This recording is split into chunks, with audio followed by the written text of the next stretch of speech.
আকৌ ওলালোঁ ফুৰিবলৈ। এইবাৰ মই আজাৰবাইজানলৈ যাম। আজাৰবাইজান আচলতে এসময়ত USSR আণ্ডাৰত আছিলে। এতিয়া আজাৰবাইজান এখন স্বাধীন দেশ। তাৰ ৰাজধানী হৈছে বাকু। মই এতিয়া বাকুলৈ যাবলৈ ওলাইছোঁ। এই ঘৰৰ পৰা সকলোৰে পৰা বিদায় লৈ ওলাইছোঁ। চাওঁচোন কেনেকুৱা লাগে এই দেশখন। এতিয়া গুৱাহাটী লোকপ্ৰিয় গোপীনাথ বৰদলৈ আন্তঃৰাষ্ট্ৰীয় বিমানবন্দৰত পালোহি। This is Hyder Alif international airport Baku. আমি এতিয়া বাকু পালোহি।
দুই নম্বৰ কথাটো হৈছে কি, ইয়াতে যিবিলাক দেখা যায়, ইয়াতে তুৰ্কীৰ যথেষ্ট প্ৰভাৱ আছে তেওঁলোকৰ ইকনমি, তেওঁলোকৰ ডে টু ডে লাইফত। সকলোবিলাক বস্তুৱেই তেওঁলোকে তুৰ্কীৰ পৰা আনে। যিখিনি অত্যাৱশ্যক সামগ্ৰী আছে, এই সকলোখিনি সামগ্ৰী তেওঁলোকে তুৰ্কীৰ পৰাই আমদানি কৰে। তেওঁলোকৰ মুখ্য যিটো অৰ্থনীতি, এই অৰ্থনীতিটো নিৰ্ভৰ কৰে তেল আৰু গেছৰ ওপৰত।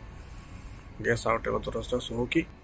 সেইকাৰণে তেওঁলোকৰ হাতত পইচা যথেষ্ট আছে। আৰু নতুনকৈ এটা টুৰিষ্ট ডেষ্টিনেশ্যন এটা হৈছে বাকু। গতিকে মানুহ যথেষ্ট ফুৰিবলৈ অহা হৈছে ইয়ালৈ।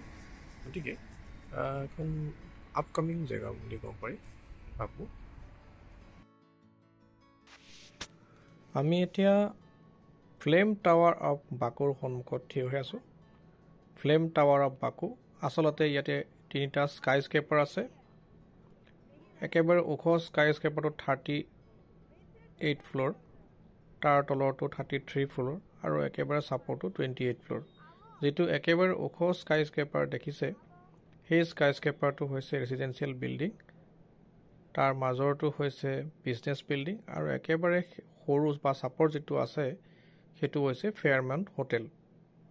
আচলতে ফায়াৰ টাৱাৰ বুলি ক'লে ইয়াতে অলপ LED শ্ব' হয়। এই LED শ্ব'বিলাকত মাজে মাজে বাকুৰ ফ্লেগখন দেখুৱাই থাকে আৰু মাজে মাজে জুই শিখাৰ দৰে কিছুমান শ্ব' হয়। দূৰৰ পৰা দেখিলে জুই জ্বলি থকা যেন লাগে।